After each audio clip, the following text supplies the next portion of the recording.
Two squad cars pulled onto Larkspur Court at 4:17 in the afternoon, lights turning without sirens, and every curtain on that street moved at once.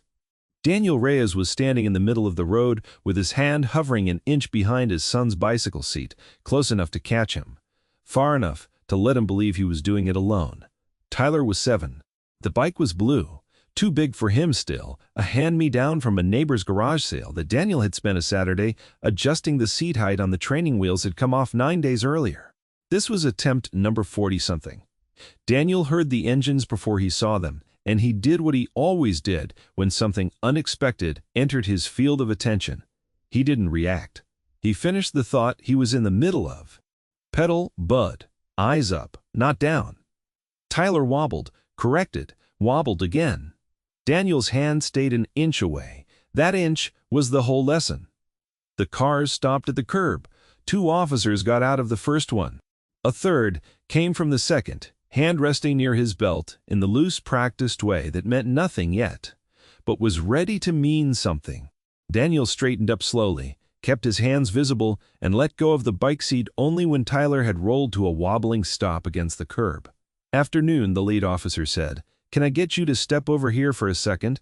If you've ever had a moment where someone looked at you and saw a threat instead of a person, where the story in their head mattered more than the truth in front of them, you already know the feeling that was about to settle over that street.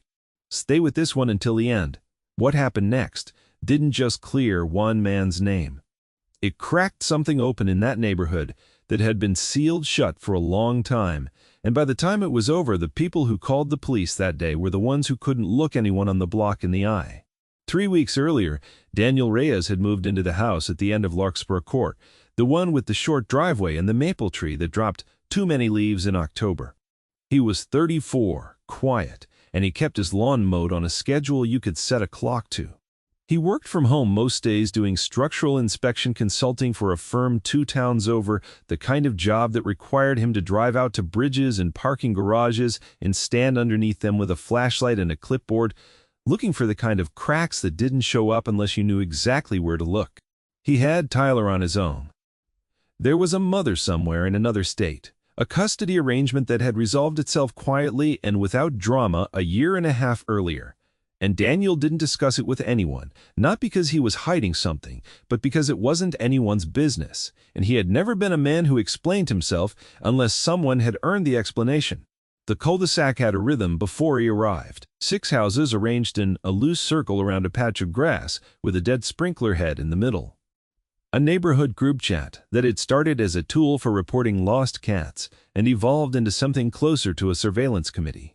A woman named Carol Whitfield, who had lived on the street for 19 years and had, in the words of one neighbor who wouldn't say it to her face, elected herself mayor of a street nobody voted for.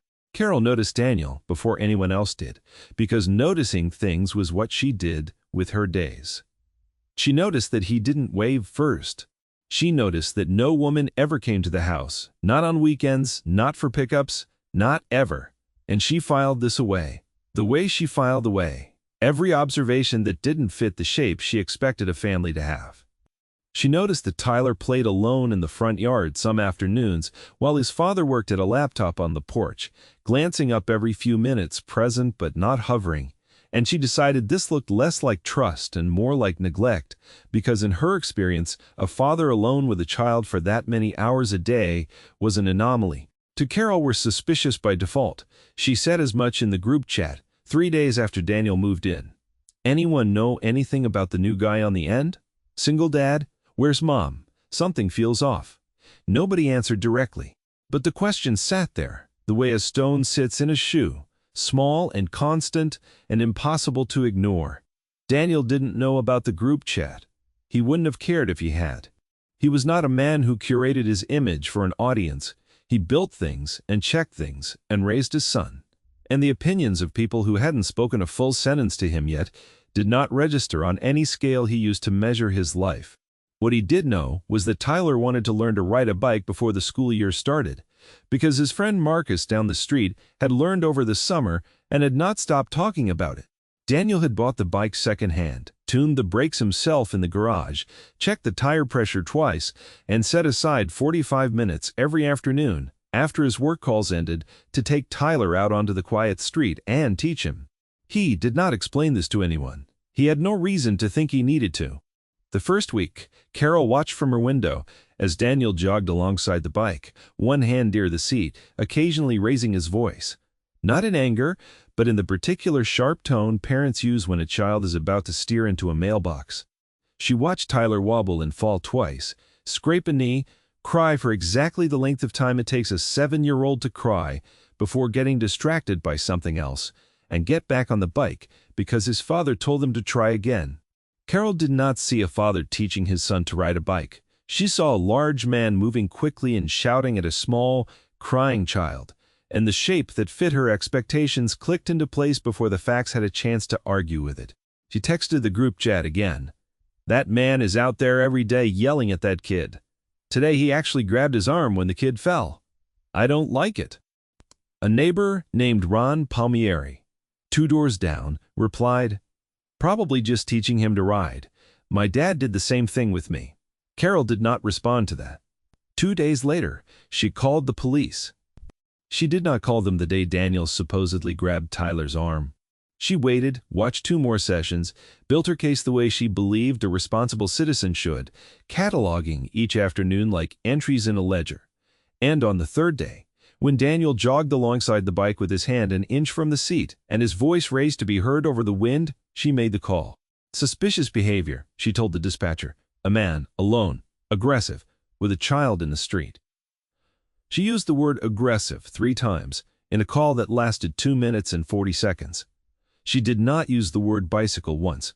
The dispatcher logged it as a welfare check with a possible child endangerment flag, which was why 2 cars came instead of 1, and why the officers approached the way they did. Hands ready, voices firm, treating the situation as a live risk until proven otherwise. This was, in isolation, not unreasonable. It was the training working exactly as designed.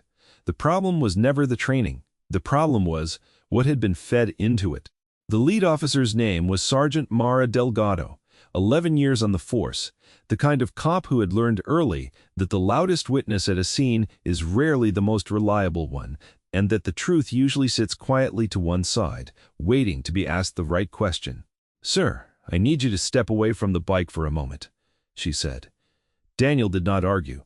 He stepped back, kept his hands loose and visible, and said, "That's fine. My son's name is Tyler. He's 7. We live at the end of the street.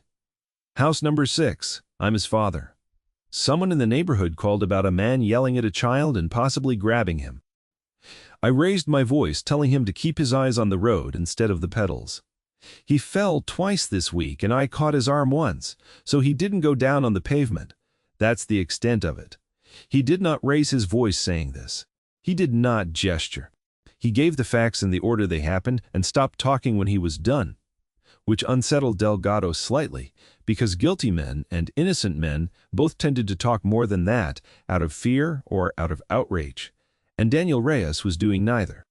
Tyler, still straddling his bike at the curb, looked between his father and the officers with the open, unfiltered confusion of a child who understands that something is wrong, but not what.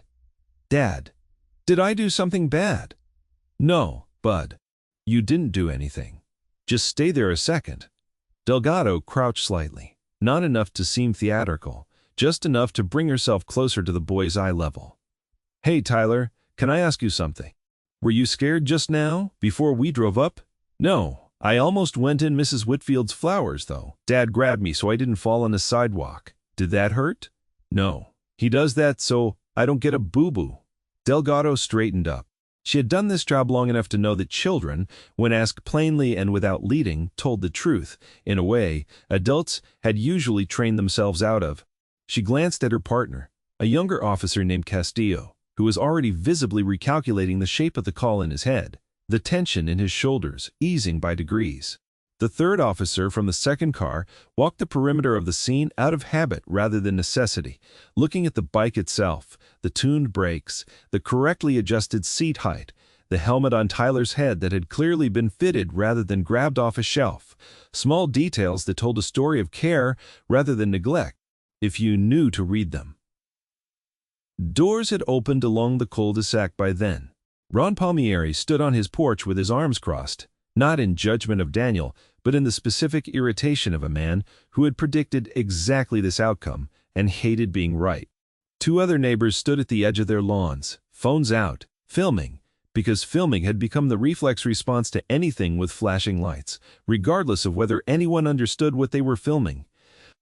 And Carol Whitfield came out onto her own porch, arms folded, watching the scene she had authored begin to play out in front of her, with the particular stillness of someone who has not yet realized she is watching her own mistake unfold in real time. Delgado walked over to Daniel again. "Do you have ID on you?" "In my back pocket." "I'm going to reach for it slowly." "Go ahead." He handed it over. She checked it, checked something on the radio in her shoulder, and handed it back. There was no warrant, no priors, no flags, just a man, a license, and a dress that matched.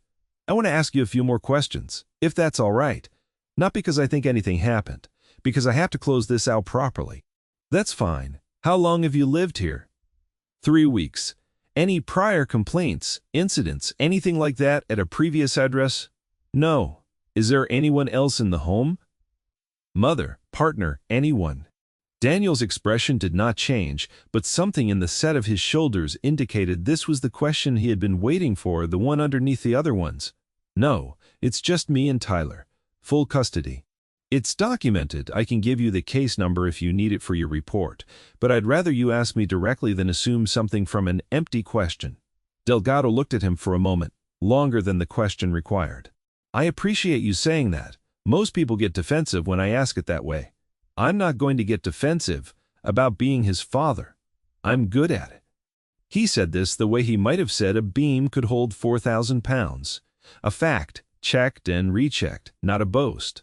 Castillo, the younger officer, had drifted a few feet away and was speaking quietly with the third officer, both of them glancing at the bike, at the helmet, at Tyler, who had gotten bored of standing still and was now attempting to balance on one pedal without falling over. A small unconscious demonstration of exactly the skill his father had been teaching him. Delgado turned back toward the small cluster of neighbors that had gathered at the edge of the cul-de-sac. "Who made the call?" Nobody answered immediately. Then Carol Whitfield stepped forward, chin up, the posture of a woman who believed she was about to be thanked for her vigilance. "I did. I've been watching this for over a week. He's out here every day, grabbing at that child, yelling. I have a right to be concerned about a child's safety. You said aggressive, you said possible endangerment, because that's what it looked like." Delgado's voice did not rise. It did the opposite. It flattened, went procedural. The tone she used when she wanted her words to be quoted back accurately later. "Ma'am, what it looked like was a father teaching his son to ride a bicycle. I've confirmed his identity, his custody status, and I've spoken to the child directly. There's no indication of endangerment, aggression, or anything requiring further action." He grabbed the boy's arm. "To stop him from falling on concrete, that's not a crime. That's parenting." Carol's jaw tightened. "I know what I saw. You saw a man catching his son so he didn't get hurt, and you decided it meant something else." Delgado said it without cruelty, which somehow made it land harder than if she had. "We get these calls more than you'd think. Sometimes they're real. This one wasn't. I'd ask you to think about that before the next one." She did not raise her voice. She did not need to. The street had gone quiet enough that every word carried to the small audience gathered on porches and lawns, phones still recording, capturing not the confrontation they had expected, but the correction nobody had. Ron Palmieri, from his porch, said just loud enough to be heard, "Told you." Daniel said nothing. He crouched down next to Tyler, checked the helmet strap out of habit, and said, "You want to try again, or you want to call it for today?" "Again," Tyler said immediately, already climbing back on. Delgado watched this for a moment. The ordinary, unremarkable resumption of a Tuesday afternoon bike lesson, the thing that should have been happening this whole time without an audience or a squad car, and something in her posture shifted, a decision quietly being filed away. Before she left, she walked back over to Daniel. "For what it's worth, that's a good way to teach a kid to ride. Hand near the seat, not on it. Lets him feel like he's doing it himself. That's the idea. You do this for a living? Teaching, I mean. No, I inspect bridges and parking structures, structural stuff. This is just, he glanced at Tyler, wobbling down the street with the particular fierce concentration of a child determined not to fall in front of an audience twice in one day. This is just him. Delgado nodded once, the nod of someone closing a file in her head, and got back into her car. The cars pulled away without lights this time. The street did not immediately return to normal. Neighbors lingered on their lawns a beat longer than necessary, phones lowering slowly, the performance of concern replaced by something quieter and less comfortable, the recognition that they had, all in one way or another, been spectators to something that hadn't needed spectators at all. Carol Whitfield went back inside her house and did not come out again that evening. The video one of the neighbors had recorded ended up in the group chat within the hour, and from there, inevitably, somewhere else. Not because anyone intended it maliciously. The neighbor who posted it, a woman named Priya Anand, had meant it as a cautionary story about the police, about racial profiling, about a dozen things that were adjacent to what had actually happened without quite being it. But the internet did what the internet does with a clip that had a clean beginning, a clear villain, and a satisfying line of dialogue at the end. Within 2 days, the exchange between Delgado and Carol, "That's not a crime, that's parenting," had been clipped, captioned, and shared far past the borders of Larkspur Court. Daniel did not know this was happening for most of that first day. He found out when Ron Palmieri knocked on his door that evening, holding a foil-covered plate of something his wife had made, the Universal Suburban Peace Offering. "I wanted to come over and say I'm sorry about earlier, and that not everyone on this street thinks like Carol does." Daniel took the plate. "Appreciate it, but you don't need to apologize for someone else's phone call." "Yeah, well," Ron shifted his weight. "Some of us have been dealing with her for a while. She did something similar to the Ahmeds 2 years back before you moved in. Called it in as a domestic disturbance because their front door was open and their voices were loud. Turned out they were watching a soccer match with the volume up too high, cheering. Cops came out for that one too. Nothing happened to her over it. She just moved on to whoever moved in next. Why doesn't anyone say anything to her directly?" Ron looked uncomfortable in the specific way of a man who has asked himself the same question many times and never liked the answer. "Because she's been here 19 years, and she organizes the block party.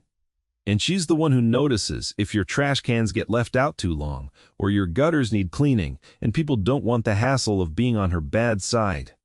It's easier to let her be a little much than to deal with the fallout of telling her to stop. That's not really a reason. That's just a cost-benefit calculation that keeps landing on the wrong side." Ron didn't have an answer for that, and didn't try to make one up.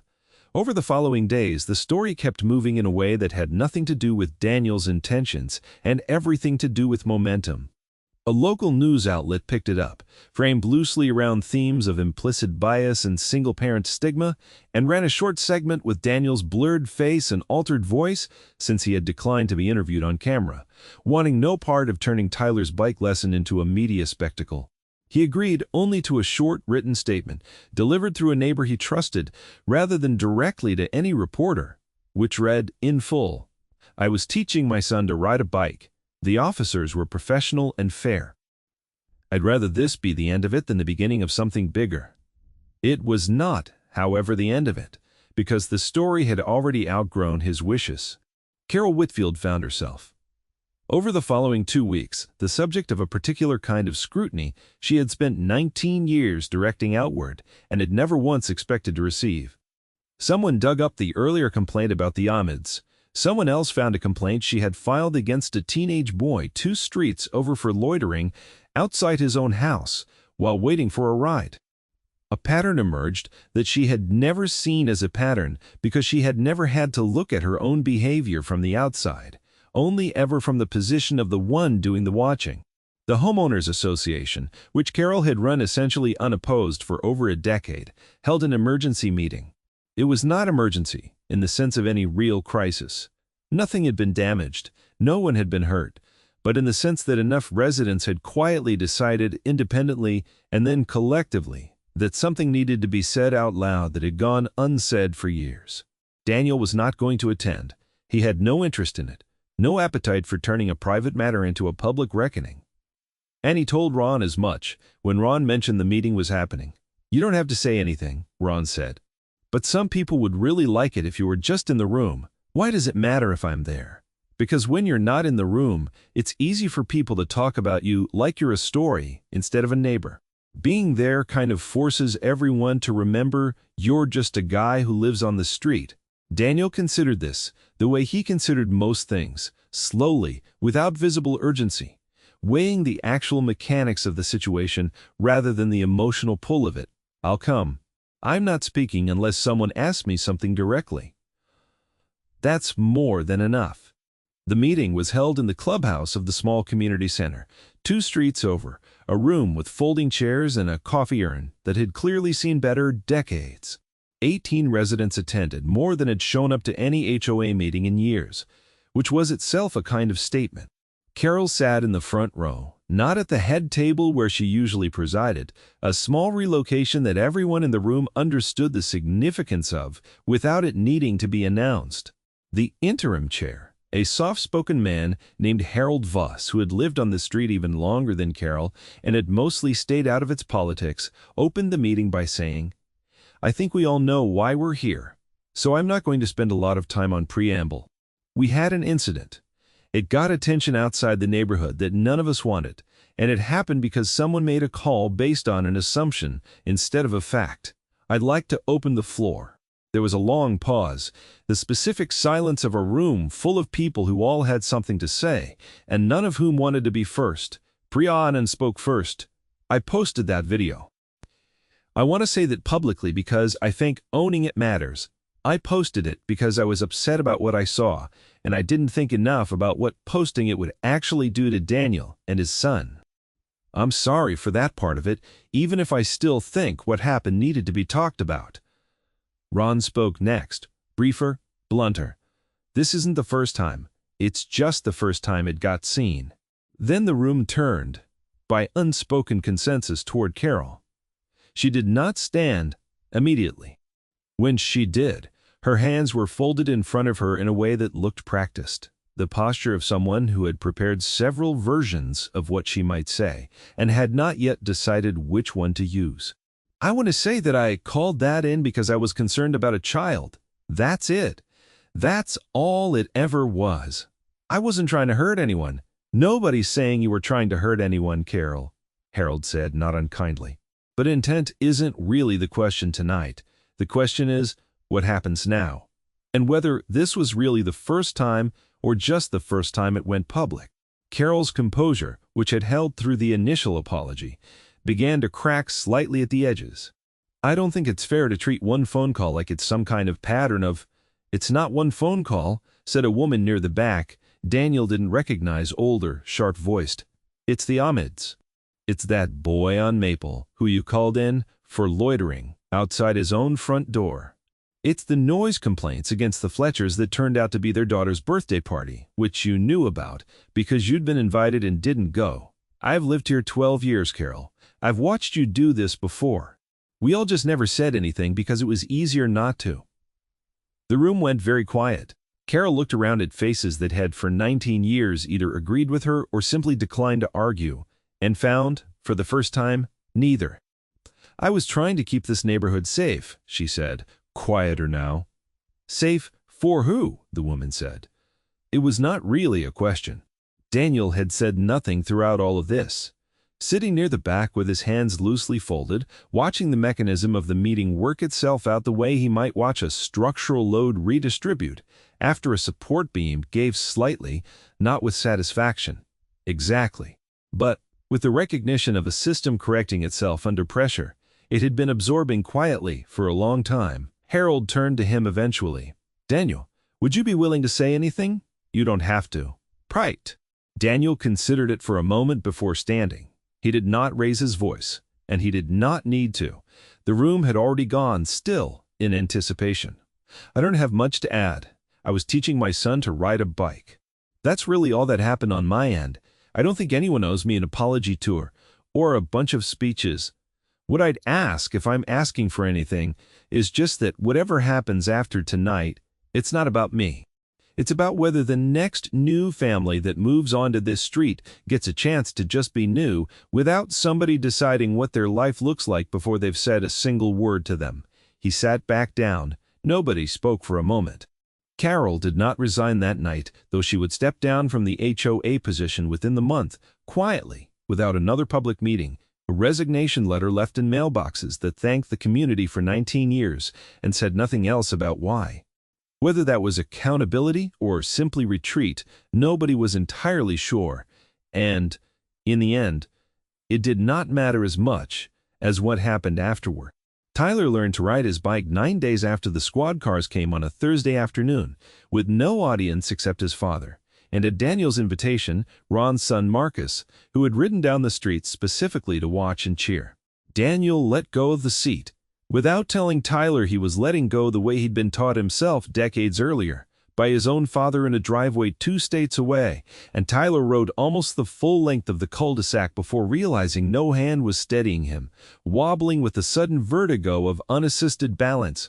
And, somehow, through the particular grace that lives in small children, learning big things staying upright.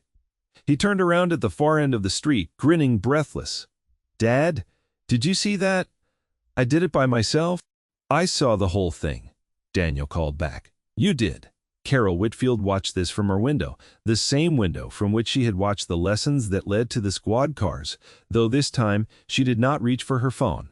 She stood there for a while, arms not folded now, just still, watching a boy ride a bicycle down an ordinary street on an ordinary afternoon, and whatever she was thinking, she kept it to herself. 3 months later, Larkspur Court looked on the surface almost exactly as it had before. The lawns were mowed. The dead sprinkler head in the center green had finally been replaced. The group chat still existed, though its character had shifted, populated now with genuinely lost cat notices and reminders about trash pickup schedules rather than commentary on who was doing what suspicious thing on any given afternoon. Daniel had been asked gently by Harold Voss whether he'd consider joining the HOA board, given the vacancy Carol's departure had left, and the general sense among residents that somebody grounded and fair ought to be in that seat. He turned it down, but not entirely. "I'll help if something specific needs fixing," he told Harold, standing in his driveway on a Saturday morning with a wrench in one hand, halfway through, readjusting Tyler's bike seat again since the boy had grown 2 inches since summer. "But I'm not going to run meetings or manage a group chat. I've got one job. And one kid, and that's about all the managing I've got room for." "Fair enough," Harold said. "For what it's worth, most of us would still rather have you a little involved than not involved at all. I'll think about it." He did think about it in the end and agreed to something smaller and more specific, an informal role reviewing any safety-related complaints before they went to police, a sort of first check to ask whether a call reflected an actual emergency or just an assumption dressed up as one. It wasn't official, it wasn't paid. It suited him exactly, because it required almost no meetings and no group chat, just the occasional 5-minute conversation with a neighbor who was about to do something rash, and the quiet authority of a man who had once had 2 squad cars pull up on him and had done nothing wrong at all. Ron's family became, without much ceremony, the closest thing to regular company that Daniel's small household had. Marcus and Tyler rode bikes together most afternoons. Now, the wobbling replaced with the easy, reckless confidence of boys who had figured out how to pop off curbs and were extremely proud of it. Ron's wife occasionally sent over more foil-covered plates, and Daniel occasionally returned the favor with something he'd made himself, usually something involving a grill, since his repertoire in the kitchen, as he freely admitted, began and ended at things you could cook over open flame. Sergeant Delgado came back to the street once, months later, not on a call, just driving through on her patrol route, and she slowed when she saw Daniel out front, adjusting the chain on Tyler's bike, while Tyler stood by, holding the tools he thought he was helping with. She rolled down the window. "How's the riding going?" Daniel looked up, recognized her, and allowed something that might have been the beginning of a smile, which for him was a considerable gesture. "He's popping wheelies now." "Against my advice, that sounds about right for 7. You still get calls like that one? People calling in things that turn out to be nothing. More than you'd think. Most of the time, it's genuinely nothing. Every once in a while it's not, And that's the whole problem. You can't always tell from the outside which one you're walking into. You just have to actually check, instead of assuming you already know. That's most of my job too, actually, Daniel said.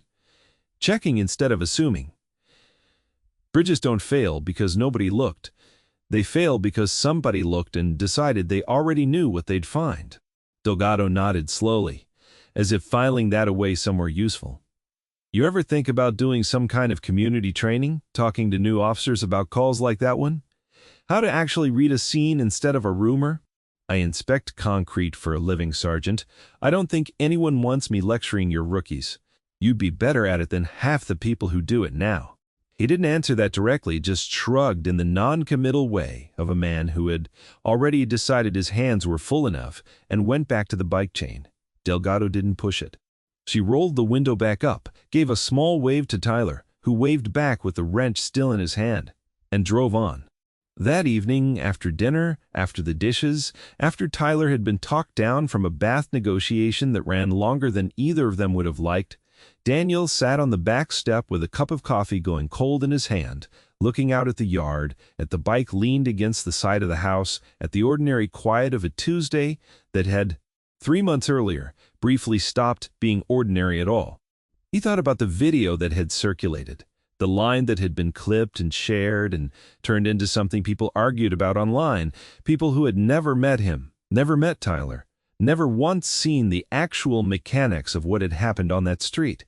A father with his hand an inch from a bicycle seat, letting his son learn to fall a little so he could learn to ride at all. He thought about Carol, not with anger, particularly though there had been anger. Briefly, in the moment itself. Mostly what he felt now, looking back, was something closer to the flat recognition and Inspector feels finding a crack in his support beam that had clearly been there for years, ignored, unremarked upon, until the day the weight on it finally showed. She hadn't invented her instinct to watch and judge on that Tuesday. She'd just for once been watched back. Tyler came out onto the step beside him in pajamas, hair still damp from the bath, and sat down without being asked, the way he always did. Like proximity to his father, was simply the natural resting state of things. Dad, can we go further tomorrow? Like all the way to the end of Ridgeline? Ridgeline's got a hill on it. You ready for a hill? I'm ready for anything. Daniel looked down at him, at the scraped knee that had mostly healed, at the confidence that had grown into the boy the way muscle grows into use, quietly, through repetition, through someone believing you could do the thing before you believed it yourself. All right, he said. Tomorrow, the hill. But you fall, you get back up. That's the only rule that's ever mattered. That's the rule for bikes, though. It's the rule for most things, bud.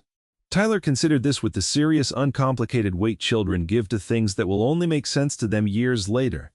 Then nodded, satisfied, and leaned his head against his father's arm, watching the last of the daylight fold itself behind the roofline of the house across the street, where no curtain moved because for once, nobody was watching at all.